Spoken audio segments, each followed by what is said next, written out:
श्री सत्यनारायण व्रत कथा। बोलिए श्री गणेश भगवान की जय। बोलिए श्री सत्यनारायण भगवान की जय। श्री गणेशाय नमः। सामग्री: केले के खंभे, आम के पत्ते, तुलसी के पत्ते, मौसम के फल, कलश, धूप, रौली, कपूर, दीपक, श्रीफल, पुष्पहार, गुलाब के फूल, पंचरत्न, पंचपल्लव, चावल, पंचामृत, दूध, घी, शहद, शक्कर, दही, नैवेद्य, कलावा, यज्ञोपवीत, जनेऊ, वस्त्र, चौकी, पान। पूजा विधि: व्रत करने वाला पूर्णिमा व संक्रांत के दिन सायंकाल के समय स्नान आदि से निवृत्त होकर पूजा स्थान में आसन पर बैठकर श्री गणेश, गौरी, वरुण, विष्णु आदि सब देवताओं का ध्यान करके पूजन करे और संकल्प करे कि मैं श्री सत्यनारायण स्वामी का पूजन व कथा श्रवण सदैव करूंगा। पुष्प हाथ में लेकर श्री सत्यनारायण का ध्यान करे। यज्ञोपवीत पुष्प नैवेद्य आदि से युक्त होकर स्तुति करें। हे भगवान, मैंने श्रद्धा पूर्वक फल जल आदि सब सामग्री आपके अर्पण की है, इसे स्वीकार कीजिए। आपदाओं से मेरी रक्षा कीजिए। मेरा आपको बारंबार नमस्कार है। इसके बाद श्री सत्यनारायण की कथा पढ़ें अथवा श्रवण करें। श्री सत्यनारायण भगवान की कथा प्रारंभ। पहला अध्याय। एक समय नैमिषारण्य तीर्थ में शौनकालीन 88,000 ऋषियों ने श्री सूत जी से पूछा, हे प्रभु, इस कलयुग में वेद विद्या रहित मनुष्यों को प्रभु भक्ति किस प्रकार मिलेगी तथा उनका उद्धार कैसे होगा? हे मुनि श्रेष्ठ, कोई ऐसा तप कहिए जिसमें थोड़े समय में पुण्य प्राप्त हो तथा मनवांछित फल भी मिले। वह कथा सुनने की हमारी प्रबल इच्छा है। सर्वशास्त्र ज्ञाता श्री सूत जी बोले, हे वैष्णवों में पूज्य, आप सब ने प्राणियों के हित की बात पूछी है। अब मैं उस श्रेष्ठ व्रत को आप लोगों से कहूंगा जिस व्रत को नारद जी ने श्री लक्ष्मी नारायण भगवान से पूछा था और श्री लक्ष्मीपति ने मुनि श्रेष्ठ नारद जी से कहा था। यह कथा ध्यान से सुनो। एक समय योगी राज नारद जी दूसरों के हित की इच्छा से अनेक लोकों में घूमते हुए मृत्यु लोक में आ पहुंचे। यहाँ अनेक योनियों में जन्मे हुए प्राय सभी मनुष्यों को अपने कर्मों द्वारा अनेकों दुखों से पीड़ित देखकर विचार करने लगे कि किस यत्न के करने से निश्चय ही मानवों के दुखों का नाश हो सकेगा। ऐसा मन में सोचकर भगवान नारद विष्णु लोक को गए। वहां श्वेत वर्ण और 4 भुजाओं वाले देवों के ईश नारायण का जिनके हाथों में शंख, चक्र, गदा और पद्म थे तथा वरमाला पहने हुए थे, देखकर स्तुति करने लगे, हे भगवान, आप अत्यंत शक्ति से संपन्न हैं। मन तथा वाणी भी आपको नहीं पा सकती। आपका आदि मध्य अंत नहीं है। निर्गुण स्वरूप सृष्टि के कारण भक्तों के दुखों को नष्ट करने वाले हो। आपको मेरा नमस्कार है। नारद जी से इस प्रकार की स्तुति सुनकर विष्णु भगवान बोले, हे मुनि श्रेष्ठ, आपके मन में क्या है? आपका किस काम के लिए आगमन हुआ है? निसंकोच कहो।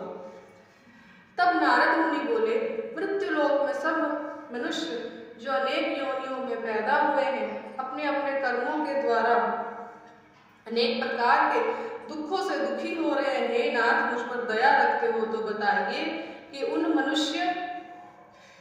मनुष्यों के सब दुख थोड़े से ही प्रयत्न से कैसे दूर हो सकते हैं? श्री भगवान जी बोले, हे नारद, मनुष्यों की भलाई के लिए तुमने बहुत अच्छी बात पूछी है। जिस काम के करने से मनुष्य मोह से छूट जाता है वह मैं कहता हूँ, सुनो। बहुत पुण्य देने वाला स्वर्ग तथा मृत्यु लोक दोनों में दुर्लभ यह उत्तम व्रत है। आज मैं प्रेम वश होकर तुमसे कहता हूँ, श्री सत्यनारायण भगवान का यह व्रत अच्छी तरह विधान पूर्वक संपन्न करके मनुष्य तुरंत ही यहाँ सुख भोग कर मरने पर मोक्ष को प्राप्त होता है। श्री भगवान के वचन सुनकर नारद मुनि बोले कि उस व्रत का फल क्या है, क्या विधान है, किसने यह व्रत किया है और किस दिन यह व्रत करना चाहिए? हे भगवान, मुझसे विस्तार से कहो। भगवान बोले, दुख शोक आदि को दूर करने वाला यह व्रत सब स्थानों पर विजयी करने वाला है। भक्ति और श्रद्धा के साथ किसी भी दिन मनुष्य श्री सत्यनारायण की शाम के समय ब्राह्मणों और बंधुओं के साथ धर्म पारायण होकर पूजा करे। भक्ति भाव से नैवेद्य केले का फल, घी, दूध और गेहूं का चूर्ण स्वाया लेवे। गेहूं के अभाव में साठी का चूर्ण, शक्कर अथवा गुड़ ले तथा भक्ति भाव से भगवान को अर्पण करे। बंधु बांधवों सहित ब्राह्मणों को भोजन करावे, पश्चात स्वयं भोजन करे। रात्रि में नृत्य, गीत आदि का आयोजन कर श्री सत्यनारायण भगवान का स्मरण करता हुआ समय व्यतीत करे। इस तरह व्रत करने पर मनुष्यों की इच्छा निश्चय पूरी होती है। विशेषकर कली काल में मृत्यु लोक पर यही मोक्ष का सरल उपाय है। इति श्री सत्यनारायण व्रत कथा का प्रथम अध्याय संपूर्ण। बोलिए श्री सत्यनारायण भगवान की जय। दूसरा अध्याय। सूत जी बोले, हे ऋषियों, जिसने पहले समय में इस व्रत को किया है उसका इतिहास कहता हूँ, ध्यान से सुनो। सुंदर काशीपुरी नगरी में एक अत्यंत निर्धन ब्राह्मण रहता था। वह भूख और प्यास से बेचैन हुआ पृथ्वी पर घूमता था। ब्राह्मणों से प्रेम करने वाले श्री भगवान ने ब्राह्मण को दुखी देखकर बूढ़े ब्राह्मण का रूप धारण कर उसके पास जा आदर के साथ पूछा, हे विप्र, तुम नित्य ही दुखी होकर पृथ्वी पर क्यों घूमते हो? हे श्रेष्ठ ब्राह्मण, यह सब मुझसे कहो, मैं सुनना चाहता हूँ। ब्राह्मण बोला, मैं निर्धन ब्राह्मण हूँ, भिक्षा के लिए पृथ्वी पर फिरता हूँ। हे भगवान, यदि आप इससे छुटकारे का उपाय जानते हो तो कृपा कर कहो। वृद्ध ब्राह्मण बोला कि श्री सत्यनारायण भगवान मनवांछित फल देने वाले हैं, इसीलिए हे ब्राह्मण, तू उनका पूजन कर, जिसके करने से मनुष्य सब दुखों से मुक्त होता है।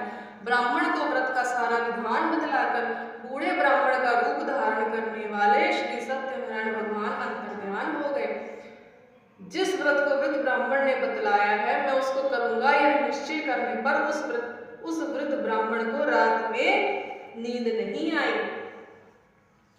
ब्राह्मण को रात में नींद नहीं आई। वह सवेरे उठकर श्री सत्यनारायण भगवान के व्रत का निश्चय कर भिक्षा के लिए चल दिया। उस दिन उसको भिक्षा में बहुत धन मिला, जिससे बंधु बांधवों के साथ उसने श्री सत्यनारायण का व्रत किया। इसके करने से वह विप्र सब दुखों से छूटकर अनेक प्रकार की संपत्तियों से युक्त हुआ। उस समय से वह विप्र हर मास व्रत करने लगा। इस तरह सत्यनारायण भगवान के व्रत को जो करेगा वह सब पापों से छूटकर मोक्ष को प्राप्त होगा। आगे जो पृथ्वी पर सत्यनारायण भगवान का व्रत करेगा वह मनुष्य सब दुखों से छूट जाएगा। इस तरह नारद जी से नारायण का कहा हुआ यह व्रत मैंने तुमसे कहा। हे विप्रो, मैं अब और क्या कहूँ? ऋषि बोले, हे मुनीश्वर, संसार में इस विप्र से सुनकर किस किसने इस व्रत को किया हम सब सुनना चाहते हैं, इसके लिए हमारे मन में श्रद्धा है। सूत जी बोले, हे मुनियों, जिस जिसने इस व्रत को किया है वह सब सुनो। एक समय यह वृद्ध ब्राह्मण धन और ऐश्वर्य के अनुसार बंधु बांधवों के साथ व्रत करने को तैयार हुआ। उसी समय एक लकड़ी बेचने वाला बूढ़ा आदमी आया और बाहर लकड़ियों को रखकर विप्र के मकान में गया। प्यास से दुखी लकड़हारा उनको व्रत करते देखकर विप्र को नमस्कार कर कहने लगा कि आप यह किसका पूजन कर रहे हैं और इस व्रत को करने से क्या फल मिलता है? कृपा करके मुझसे कहो। ब्राह्मण ने कहा, सब मनोकामनाओं को पूरा करने वाला यह श्री सत्यनारायण भगवान का व्रत है। इनकी ही कृपा से मेरे यहाँ धन धान्य आदि की वृद्धि हुई है। विप्र से इस प्रकार के बारे में जानकर लकड़हारा बहुत प्रसन्न हुआ। भगवान का चरणामृत ले और भोजन करने के बाद अपने घर को गया। लकड़हारे ने अपने मन में इस प्रकार का संकल्प किया कि आज ग्राम में लकड़ी बेचने से जो धन मिलेगा उसी से सत्यनारायण देव का उत्तम व्रत करूंगा। यह मन में विचार कर वह बूढ़ा आदमी लकड़ियां अपने सिर पर रखकर जिस नगर में धनवान लोग रहते थे वह ऐसे सुंदर नगर में गया। उस रोज वहां पर उसे उन लकड़ियों का दाम पहले दिनों से चौगुना मिला। तब वह बूढ़ा लकड़हारा दाम ले और अति प्रसन्न होकर पके केले की फली, शक्कर, घी, दूध, दही और गेहूं का चूर्ण इत्यादि श्री सत्यनारायण भगवान के व्रत की कुल सामग्रियों को लेकर अपने घर गया। फिर उसने अपने भाइयों को बुलाकर विधि के साथ भगवान जी का पूजन और व्रत किया। उस व्रत के प्रभाव से वह बूढ़ा लकड़हारा धन पुत्र आदि से युक्त हुआ और संसार के समस्त सुख भोग कर वैकुंठ को चला गया। इति श्री सत्यनारायण व्रत कथा का द्वितीय अध्याय संपूर्ण। बोलिए श्री सत्यनारायण भगवान की जय। तीसरा अध्याय। सूत जी बोले, हे श्रेष्ठ मुनियों, अब आगे की कथा कहता हूँ, सुनो। पहले समय में उल्कामुख नाम का एक बुद्धिमान राजा था। वह सत्य वक्ता और जितेंद्रिय था। प्रतिदिन देव स्थानों पर जाता तथा गरीबों को धन देकर उनके कष्ट दूर करता था। उसकी पत्नी कमल के समान मुख वाली और सती साध्वी थी। भद्रशीला नदी के तट पर उन दोनों ने श्री सत्यनारायण भगवान का व्रत किया। उस समय वहां एक साधु वैश्य आया। उसके पास व्यापार के लिए बहुत सा धन था। वह नाव को किनारे पर ठहरा कर राजा के पास आया और राजा को व्रत करते हुए देखकर विनय के साथ पूछने लगा, हे राजन, भक्ति युक्त चित्त से यह आप क्या कर रहे हैं? मेरी सुनने की इच्छा है, सो आप यह मुझे बताइए। राजा बोला, हे साधु, अपने बांधवों के साथ पुत्र आदि की प्राप्ति के लिए एक महाशक्तिमान सत्यनारायण भगवान का व्रत व पूजन किया जा रहा है। राजा के वचन सुनकर साधु आदर से बोला, हे राजन, मुझसे इसका सब विधान कहो, मैं भी आपके कथनानुसार इस व्रत को करूंगा। मेरे भी कोई संतान नहीं है और इससे निश्चय ही होगी। राजा से सब विधान सुन व्यापार से निवृत्त हुआ आनंद के साथ घर गया। साधु ने अपनी पत्नी से संतान देने वाले इस व्रत का समाचार सुनाया और कहा कि जब मेरे संतान होगी तब मैं इस व्रत को करूंगा। साधु ने ऐसे वचन अपनी पत्नी लीलावती से कहे। एक दिन उसकी पत्नी लीलावती पति के साथ आनंदित हो संसारिक धर्म में प्रवृत्त होकर श्री सत्यनारायण भगवान की कृपा से गर्भवती हो गई तथा 10वें महीने में उसके एक सुंदर कन्या का जन्म हुआ। दिनों दिन वह इस तरह बढ़ने लगी जैसे शुक्ल पक्ष का चंद्रमा बढ़ता है। कन्या का नाम कलावती रखा गया। तब लीलावती ने मीठे शब्दों में अपने पति से कहा कि जो आपने संकल्प किया था कि भगवान का व्रत करूंगा, अब आप उसे करिए। साधु बोला, हे प्रिय, कन्या के विवाह पर व्रत करूंगा। इस प्रकार अपनी पत्नी को आश्वासन दे वह नगर को गया। कलावती पितृगृह में वृद्धि को प्राप्त हो गई। साधु ने जब नगर में सखियों के साथ अपनी पुत्री को देखा तो तुरंत ही दूत को बुलाकर कहा कि पुत्री के वास्ते कोई सुयोग्य वर देख कर लाओ। साधु की आज्ञा पाकर दूत कंचन पहुंचा, वहां पर खोज कर और देखभाल करके लड़की के लिए सुयोग्य मणिपुत्र को ले आया। उस सुयोग्य लड़के को देखकर साधु ने अपने बंधु बांधवों सहित प्रसन्नचित्त अपनी पुत्री का विवाह उसके साथ कर दिया। किंतु दुर्भाग्य से विवाह के समय भी उस व्रत को करना भूल गया। तब श्री भगवान क्रोधित हो गए और श्राप दिया कि तुम्हें दारुण दुख प्राप्त होगा। अपने कार्य में कुशल साधु बनिया जा माता सहित नावों को लेकर व्यापार करने के लिए समुद्र के समीप स्थित रत्नसारपुर नगर में गया और वहां दोनों ससुर जमाई चंद्रकेतु राजा के उस नगर में व्यापार करने लगे। एक दिन भगवान सत्यनारायण की माया से प्रेरित कोई चोर राजा का धन चुराकर भागा जा रहा था।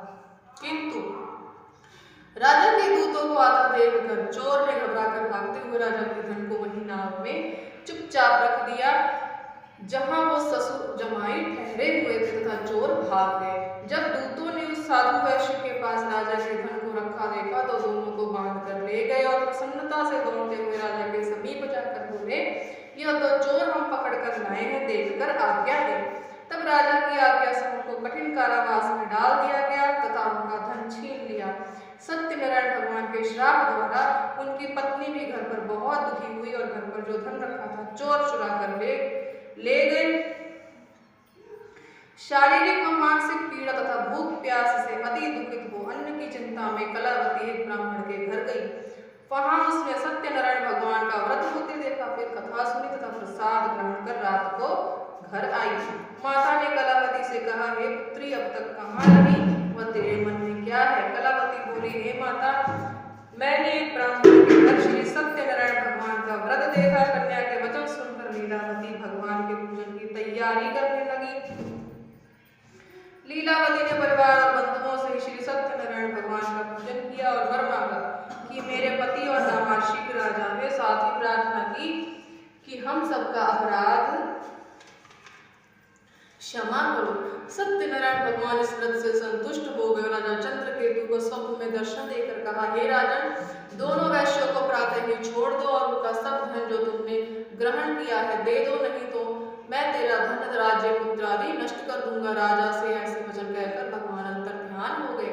प्रातःकाल राजा चंद्रकेतु ने सभा में अपना स्वप्न सुनाया। फिर दोनों बड़े पुत्रों को कैद से मुक्त कर सभा में बुलाया। दोनों ने आते ही राजा को नमस्कार किया। राजा मीठे वचनों से बोला, हे महानुभावों, भावीवश ऐसा कठिन दुख प्राप्त हुआ है, अब तुम्हें कोई भय नहीं। ऐसा कहकर राजा ने उनको नए नए वस्त्राभूषण पहनाए तथा उनका जितना धन लिया था उससे दुगना धन देकर आदर से विदा किया। दोनों वैश्य अपने घर को चल दिए। इति श्री सत्यनारायण व्रत कथा का तृतीय अध्याय संपूर्ण। बोलिए श्री सत्यनारायण भगवान की जय। चौथा अध्याय।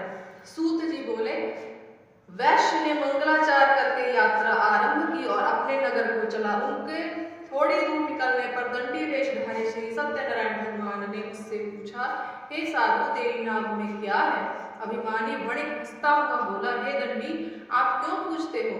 क्या धन लेने की इच्छा है?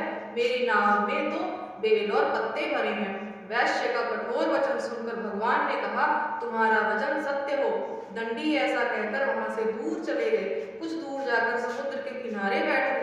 दंडी के जाने पर वैश्य ने नित्य क्रिया करने के बाद नाव को ऊंची ऊंची देखकर अचंभा किया तथा नाव में बेल पत्ते देखकर मूर्छित हो जमीन पर गिर पड़ा। फिर मूर्छा खुलने पर अत्यंत शोक प्रकट करने लगा। तब उसका दामाद बोला कि आप शोक न करें, यह दंडी का श्राप है, अतः उनकी शरण में चलना चाहिए, तभी हमारी मनोकामना पूरी होगी। दामाद के वचन सुन वह दंडी के पास पहुंचा और अत्यंत भक्ति भाव से नमस्कार करके बोला, मैंने जो आपसे असत्य वचन कहे थे उनको क्षमा करो। ऐसा कहकर महान शोकातुर वो रोने लगा। तब दंडी भगवान बोले, हे वणिक पुत्र, मेरी आज्ञा से बार बार तुम्हें दुख प्राप्त हुआ है, तू मेरी पूजा से विमुख हुआ। साधु बोला, हे भगवान, आपकी माया से ब्रह्मा आदि भी आपके रूप को नहीं जानते, तब मैं अज्ञानी कैसे जान सकता हूँ? आप प्रसन्न होइए, मैं सामर्थ्य के अनुसार आपकी पूजा करूंगा। मेरी रक्षा करो और पहले के समान नौका में धन भर दो। उसके भक्ति युक्त वचन सुनकर प्रसन्न हो उसकी इच्छा अनुसार वर देकर अंतर ध्यान हो गए।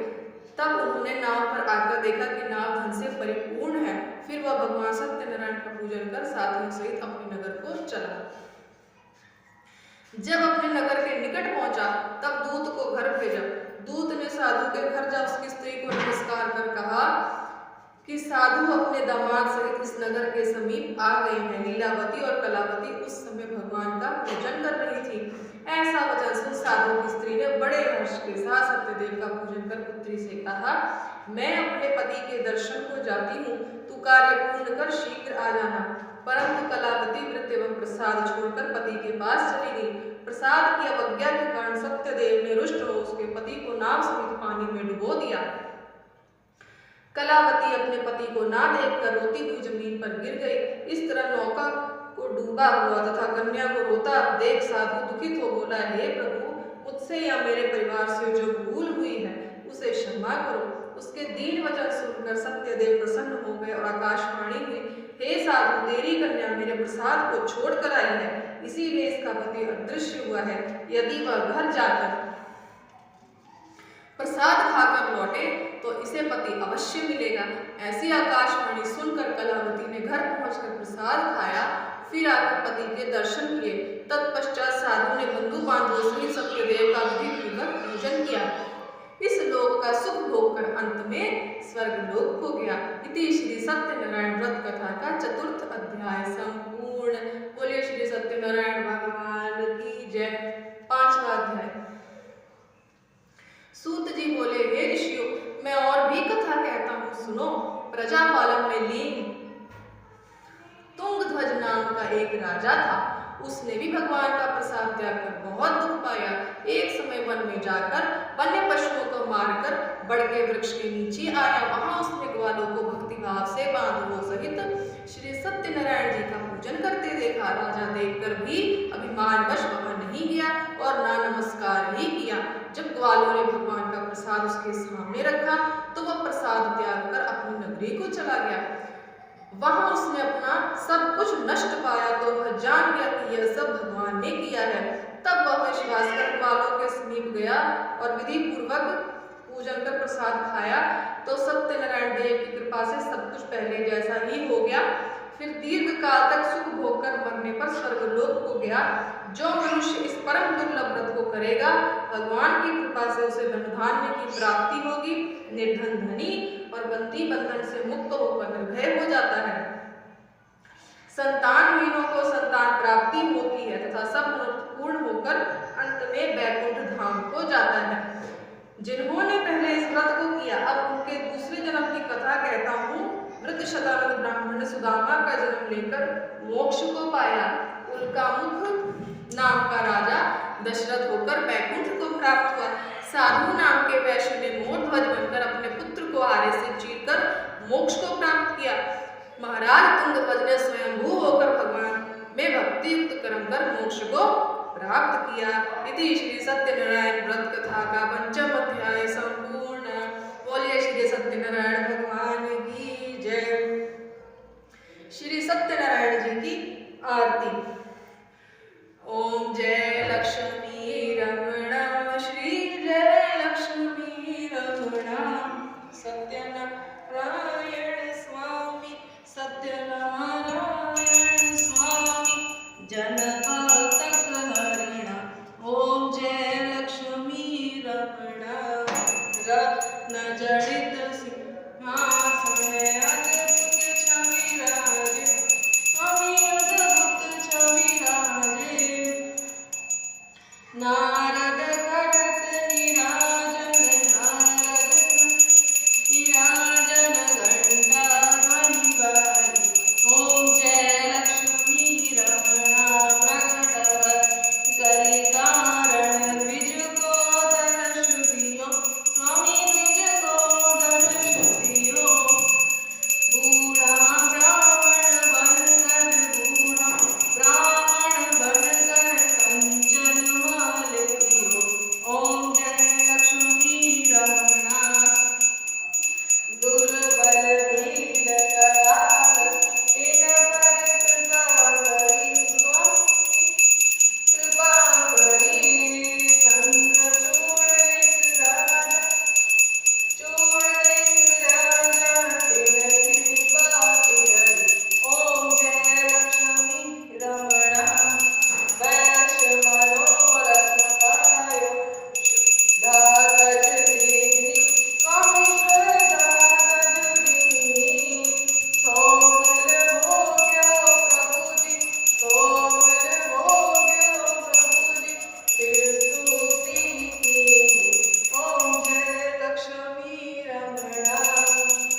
प्रभु, जय हो। कोई गलती हो गई हो तो उसके लिए क्षमा करना मेरे प्रभु,